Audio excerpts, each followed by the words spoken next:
il s'était jusqu'à présent abstenu de tout commentaire ou anecdote à son sujet, respectant scrupuleusement la ligne rouge définie par son père, à savoir, pas une parole ou ne serait-ce un mot sur Camilla, désormais reine consort.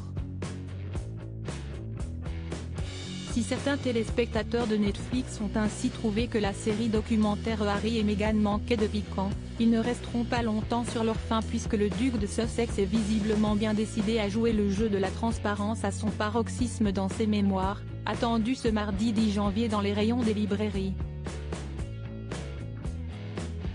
Outre les passages parfois très intimes sur sa vie privée, le fils cadet du roi Charles III ne s'est pas privé de quelques révélations et critiques, n'hésitant pas à égratigner sa belle-mère au passage.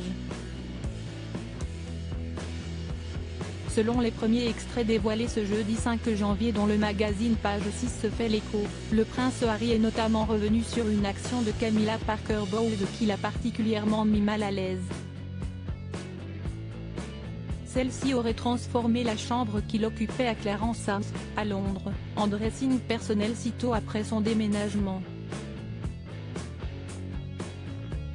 J'ai essayé de ne pas m'en soucier, aurait-il alors écrit, mais le sentiment de ne plus être le bienvenu chez son père était bien trop fort pour ne pas se vexer. Nos confrères britanniques rappellent que la résidence princière du couple fut connue comme la résidence principale du futur duc de Sussex de 2002 à 2012, bien que ce dernier ait pris une année sabbatique pour séjourner en Afrique, en Argentine puis en Australie après l'obtention de son diplôme en 2003, avant de rejoindre l'Académie royale militaire de Sandhurst à partir de mai 2005 puis de servir en Afghanistan. Prince Harry, Princesse Caroline, Prince Joachim, Infante Christina. La galère des suppléants non pas une mais deux fois. Ce n'est pas la première fois qu'on attribue à l'actuelle reine consort la réorganisation d'une des chambres du fils cadet de Charles à son profit pour en faire son dressing.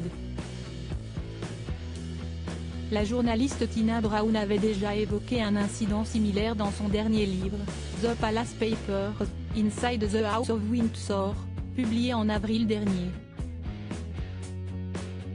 Selon l'autrice britannico-américaine, ancienne rédactrice en chef de Vanity Fair et The New Yorker, connue pour ses écrits incendiaires sur les membres de la firme, c'est l'ancienne chambre du prince Harry dans la maison de campagne du roi Charles III, à Highgrove, qui aurait été transformée en penderie par Camilla.